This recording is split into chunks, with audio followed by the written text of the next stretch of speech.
Hey everybody, welcome to your unpaid therapist. Hello, welcome to another episode of your unpaid therapist. I'm not getting paid. I didn't even get a donut. Oh, that's sexy though. I like it. I'm Valerie Milagros Ortiz. I don't know. I am your host, Ali Kona. She's away. Bradford. This is your unpaid therapist. Shoo-wah, cha-cha. Shoo-ba-doo-ba-doo-ba.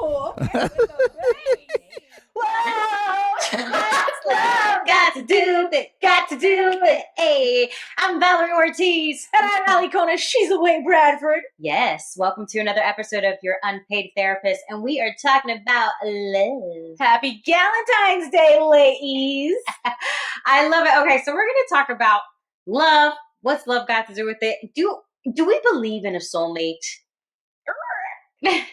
cricket. But of course, and all of the things that have to do with relationships and being single and friendships and all those things. But let's get to our never have ever. Yes. Oh, they're in my crotch. I was like, where did they go? Hold on. Switchy. She's gonna shuffle them up. I'm just gonna go ahead and I'm gonna take this pink one because it's Valentine's Day. I'm gonna hand this to you. Thank you. Never have I ever snuck into the front row of a concert, chased a tour bus, or something else embarrassing of that nature. Of course, that's so appropriate for Valentine's Day too. Like a lovesick teenager. Of course I have. Come on. In Sync 2000 and I don't know what. My friend Wendy Parker and I'm just gonna call you out. We were those girls. So this is the thing. We could never get the like funniest front row seats. We would be sometimes in row 12 or whatever. And so the method to our madness was as soon as the song came on, we just start like, grooving and shimming. And then all of a sudden we start throwing some elbows and just like make our way to the front and totally it's so rough, effed up, right? Because we're teenagers, but we're like squeezing past all these little girls and just like, and checking people. And then all of a sudden you're in the front row and you just act like you belong there. Oh my gosh. But I mean, is that when like you can just get tickets for like, what is it? Like floor, not floor seating, but main floor. It's like, it was main floor, and there were definitely foldable chairs, but you get a chair that's like close to the aisle, and you just kind of keep scooting up to the front, and then you just like squeeze in next to somebody, and they're so busy enjoying the concert that they don't even know that you're standing next to them. Works like a charm. I love it. So my answer is no. I've never been brave enough to do that. I just never really, and I don't think I ever had the opportunity. So, okay, I'm going to shuffle the cards.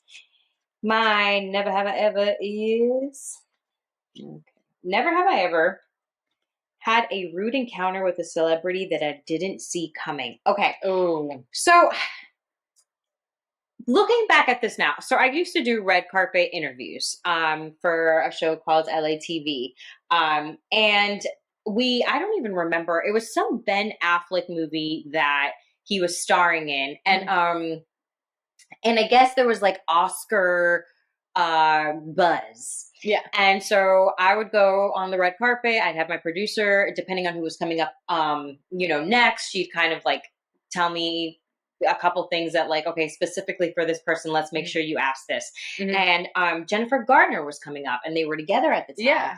And my producer wanted me to ask her just something along the lines like, oh, like, so how are you feeling? Do you have any like little rituals or anything you do or good luck things when it comes to, award season? Yeah. And Jennifer, oops, sorry, y'all.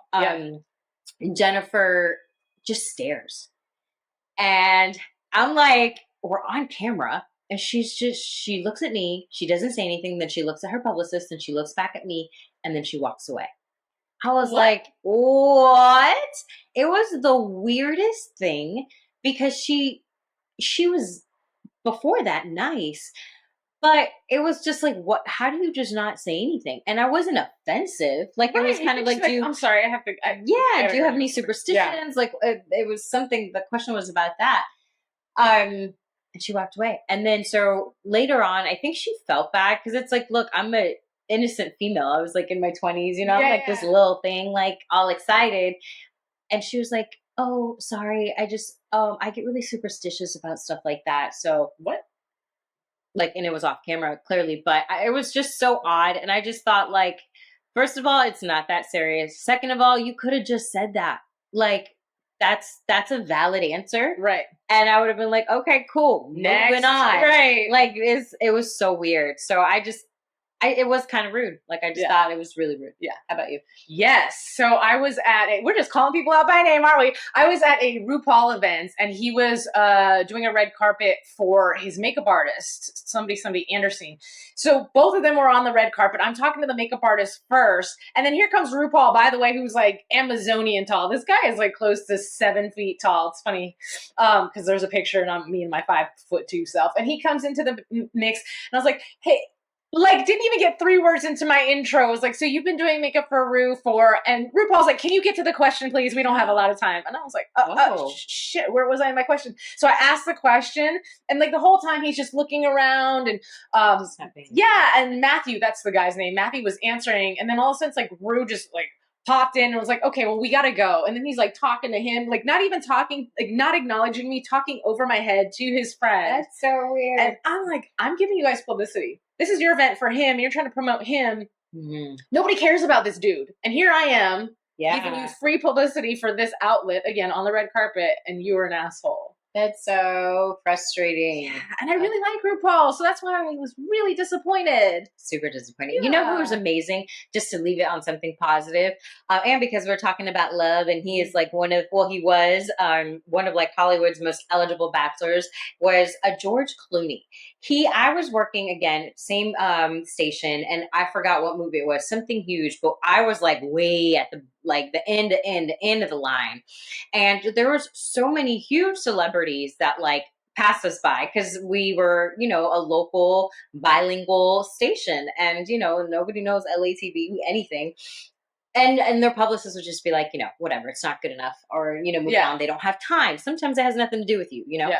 But George Clooney, he went down and spoke to every single person in the line. And I was at the very end, and his publicist was rushing him, like, we gotta go. And he took the time, made the time, and I thought that was so lovely. Jennifer Lawrence also did that to me in London.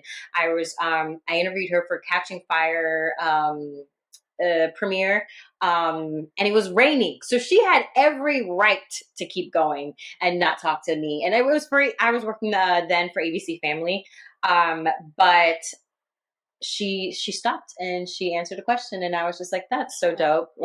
Anyway, so leave it with the positive, but let's get into it. It is I don't know, and this is very controversial because I feel like people are like, oh, Valentine's is what do they call it? A Hallmark, holiday, and people get real crunchy if they're single. Some people make something of it and are like, no, I'm gonna go out with all my girlfriends. I know fellas have opinions about it, like it's usually the fella. Exactly. And then they'll say like, well, I treat you like you're my Valentine every day. That's such a cop out. That's such BS. Oh my God. Because I was with somebody who was like that, like every day should be Valentine's Day. You should always do thoughtful things and let the person know that, yes, I know, but I still like flowers. Okay. Right. Or like just fun surprises and stuff like that. So that was definitely a challenge. But I will say I recently went into the store. My car was charging, and I walked into Walmart and I saw the Valentine's display, and I was like, oh. And then I realized these are really cheap ass like stuffed animals and raunchy looking candy. Not raunchy like that, but just like nasty, like it's just a bunch of preservatives and shit. And I was like, you know what? In that essence, I could see how it's like overly commercialized and like the cheapy, like you have to buy somebody a stuffed animal. So all of a sudden, all these stuffed animals that were $10 are now $20, and that kind of thing.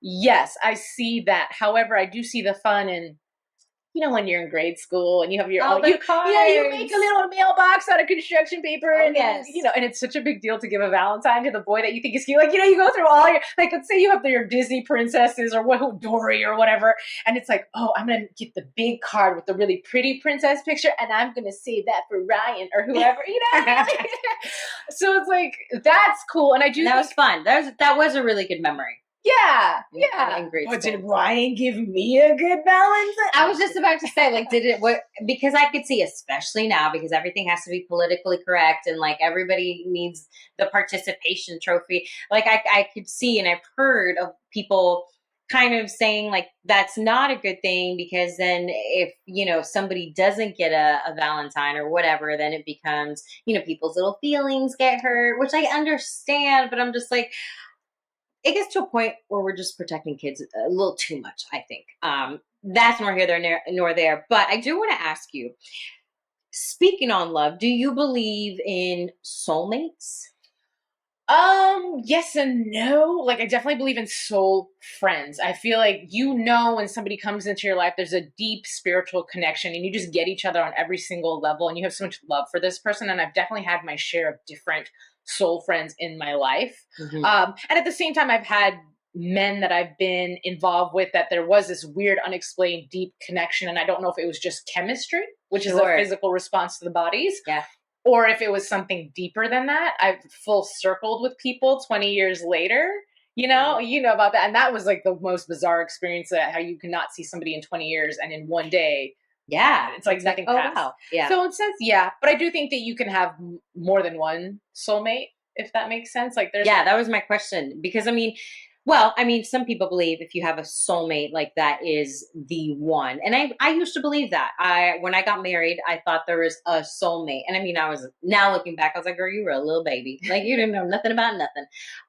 But I do believe my ex-husband and I were connected in a platonic way, in that the same way that you're describing, very spiritual. And even like when we split, he had a lot of things that he would struggle with. And I remember having like moments of like, I don't think he's good right now. And then I would find out from a friend or something that something had happened.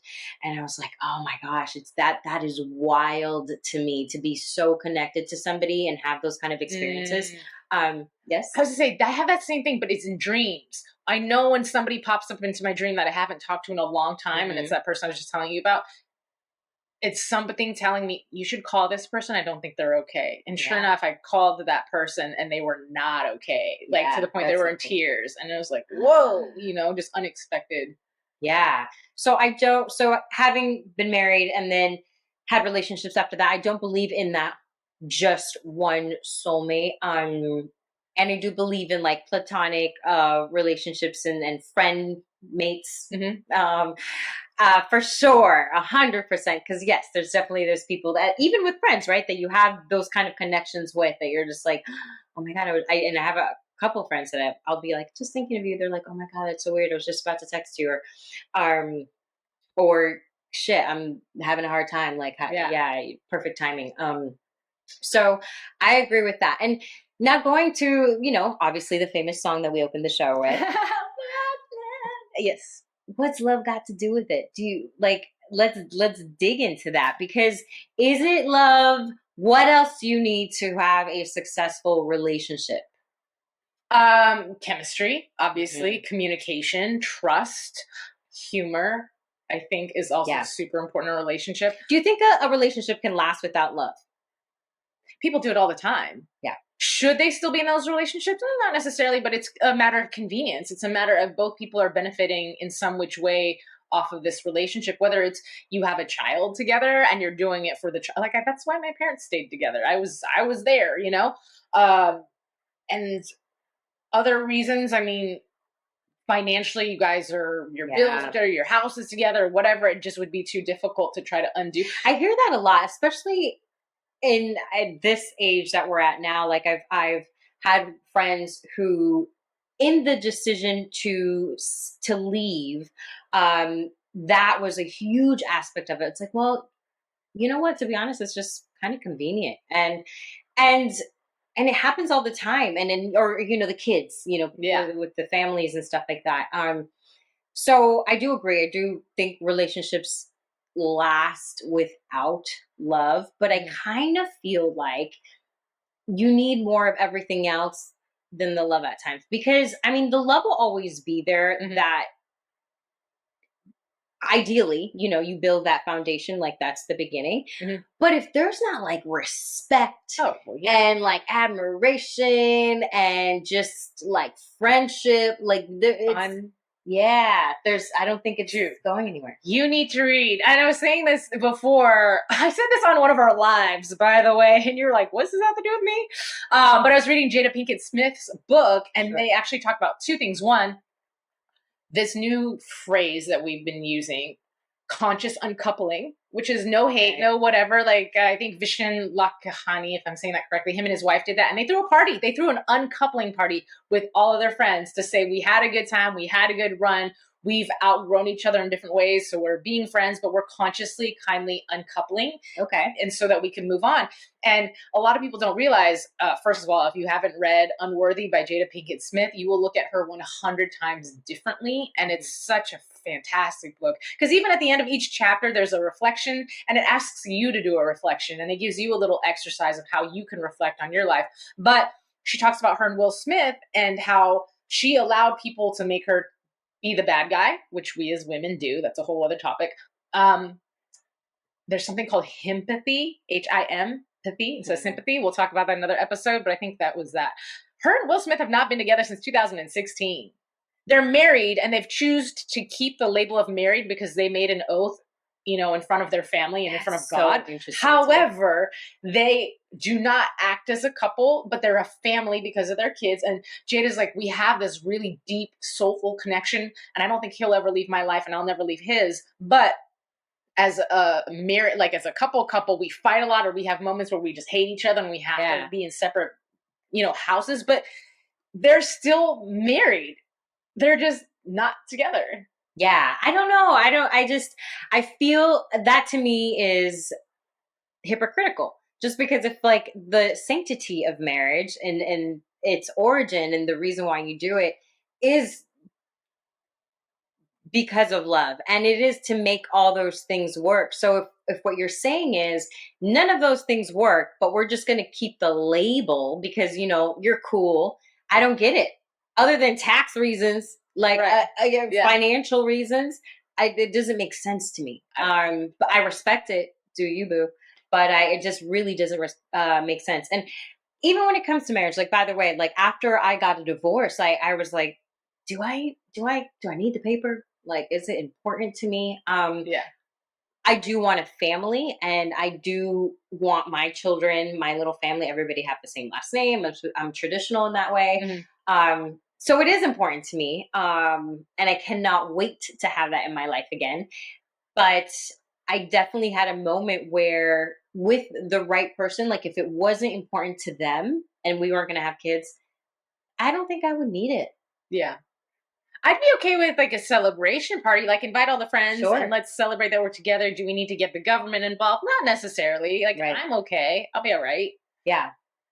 You know, there was something else I was going to say and it totally like slipped my mind. I'm like, It's okay. What do you think? Now, do you think, okay, speaking about love and relationships, and do you think that people can change? Like if something's happening and all of a sudden they were one way in the beginning, and I mean, how about this? It could go two different ways. It started one way and then they do change and it's not what you were used to or what you signed up for. What do you do in that kind of a situation? Or the opposite, like you got into the relationship falling in love with their potential, and they didn't fulfill. That's a very popular one. Ooh, yes. And then they didn't fulfill that, and so do you think they can fill those shoes or change in that respect? God, that's a great debate because I've had this talk with men saying like you're setting yourself up for disappointment if you have a certain expectation or standard of me and I don't fulfill it. It's not necessarily my fault. You're the one who created that standard and I didn't agree to it. So yes, can people change for the worse or the better? Also, yes. And if I was in that position, which I have ish, and it changed and it got better, but it's talking about it, like being open and honest and just saying like, so I've kind of noticed like your dream is X, but you're sitting around and doing Y, and you're never going to get to X if you keep doing Y. And the guy that I knew was like really motivated and watching TV is not like, and they would have some sort of reason for why. But so definitely I think talking about it and giving your partner an opportunity to make some sort of change and letting them know that the reason it's a big deal for me is because that's not attractive to me. Right. Like it's really hard for me to it's not fair that something so important to you because of the people that you're naturally attracted to in general, even in your friendships, they're go-getters, they're doers, they're people who are motivated and motivating. And so it's so unfair to change a really big aspect of your personality and expect your significant other to be kind of like, all right, like on board. So, yeah. But at the same time, and obviously you weren't married, but you were in a committed relationship, it's like, okay, let's say you were married, and that's the whole thing. It's like, well, for better or for worse, but it's like, how worse is worse? No, but here's the thing. I think for better for worse means worse, like we're having arguments and fighting and we should get through it. Worse means somebody gets ill and you help take care of them. Worse does not mean, I decided to get lazy. I gave up. That's not the way. But here's the thing. But the debate is like, but if you were my woman, you would be there supporting me, and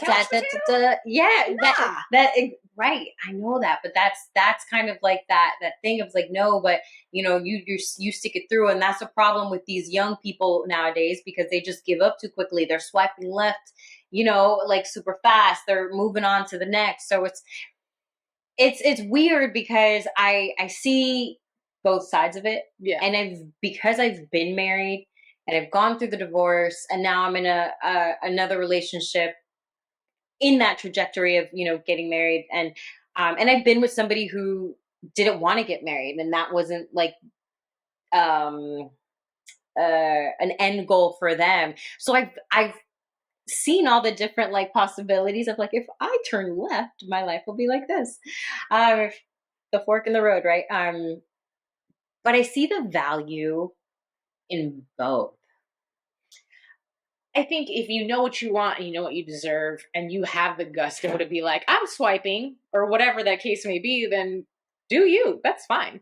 And again, I just think, and this is to say a mental health issue is not in existence, right? So it's like if your partner falls into depression, that's the for better for worse. That's the how can I help you? You're obviously in a place of desperation and you just don't understand, or there's a chemical imbalance happening in your body that you cannot physically regulate.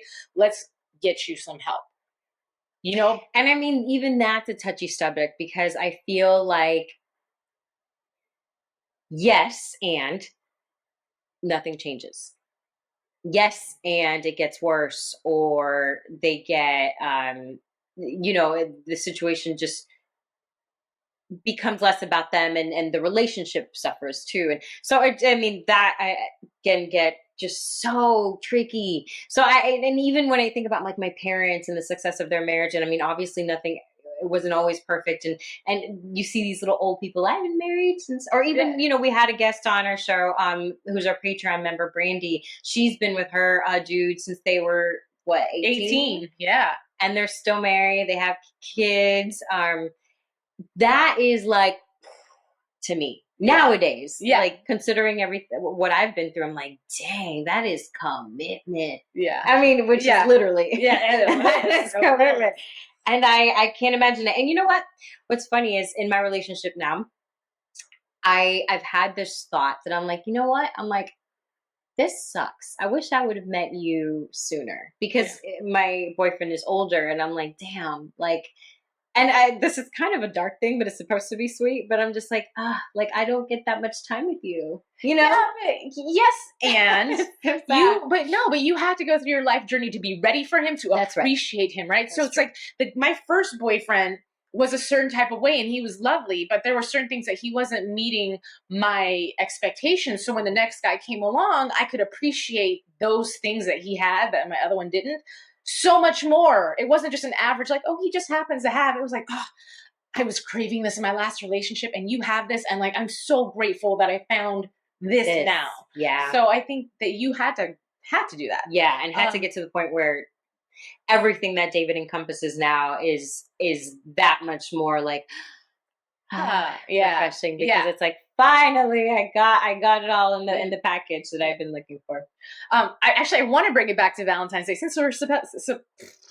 Yeah, I mean, it's the whole episode is about love. So what has been like, what was your favorite, I don't even know if I have one, but like, do you have a favorite Valentine moment or surprise that somebody surprised you with that you're like, wow? Man, moment. Well, I just because it's the most recent is David and I's relationship. Actually, it wasn't on Valentine's Day, but like shortly after is when he asked me to be his girlfriend. But he came over and brought like the biggest bouquet. Like it needed to sit in the front seat. It was huge, and he's 6'2", and it like covered his whole thing. Like we're in the elevator, and it's just ginormous.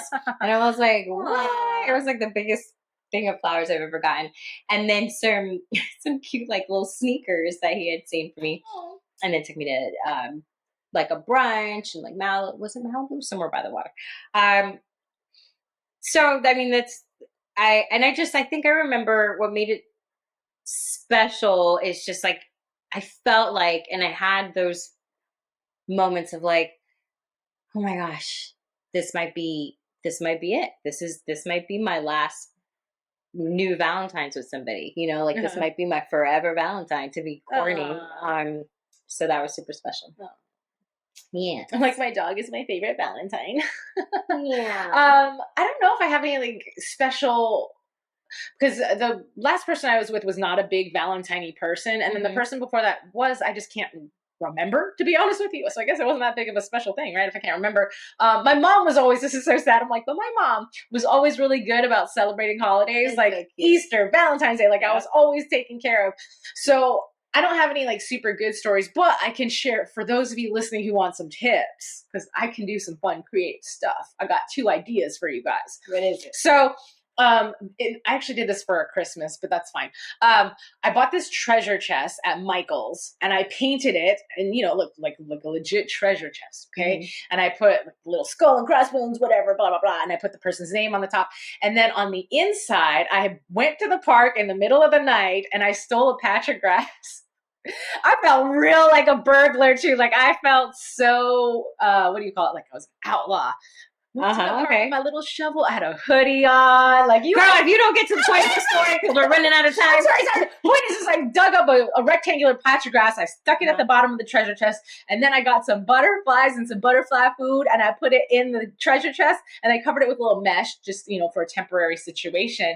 And then I gave it to the person, and I was like, "You give these to me, and I wanted to give them back to you." And then he opened it, and there were butterflies. Because he gave me butterflies. Yeah. I love it. Good tip. Good idea. So anyway, we're running out of time, y'all. This was going to be a short little sweet one for Valentine's, Galentine's, whatever. If you celebrate, if you don't celebrate, love is love. It's so important, whether you're sharing it with a pet, family members, a loved one, someone special, or just your friends. What about your friends?